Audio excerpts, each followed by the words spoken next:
कृष्णा।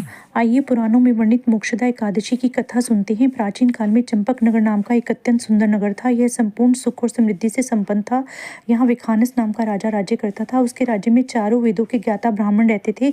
यह राजा अपनी प्रजा का पुत्रवत पालन करता था। एक रात राजा ने एक स्वप्न देखा कि उसके पिता नरक में हैं। उसे बड़ा आश्चर्य हुआ। प्रातःकाल वह विद्वान ब्राह्मणों के पास गया और अपना स्वप्न सुनाया और बोला कि हे ब्राह्मण, मैंने अपने पिता को नरक में कष्ट उठाते देखा है। उन्होंने मुझसे कहा कि हे पुत्र, मैं नरक में पड़ा हूँ, यहाँ से तुम मुझे मुक्त कराओ। जब से मैंने ये वचन सुने हैं मैं बहुत बेचैन हूँ। चित्त में बहुत अशांति हो रही है।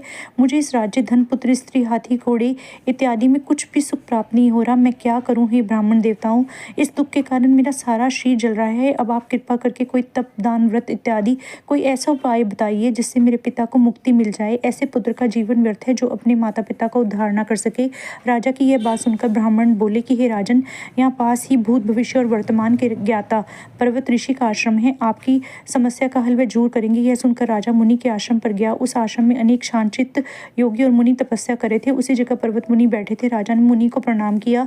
मुनि ने राजा से कुशल क्षेम पूछा। आगे राजा ने कहा कि आपकी कृपा से मेरे राज्य में सब कुशल मंगल है, लेकिन अकस्मात मेरा चित्त अत्यंत अशांत होने लगा है।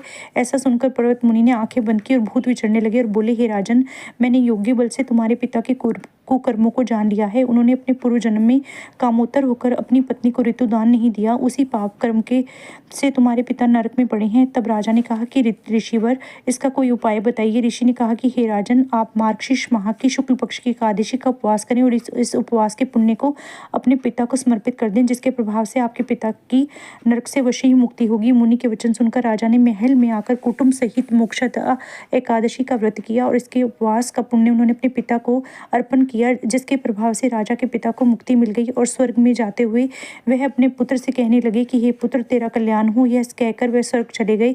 मोक्षदा एकादशी का व्रत करने से समस्त पाप नष्ट हो जाते हैं। बोलिए जय जय श्री राधे श्याम, जय जय श्री हरि विष्णु।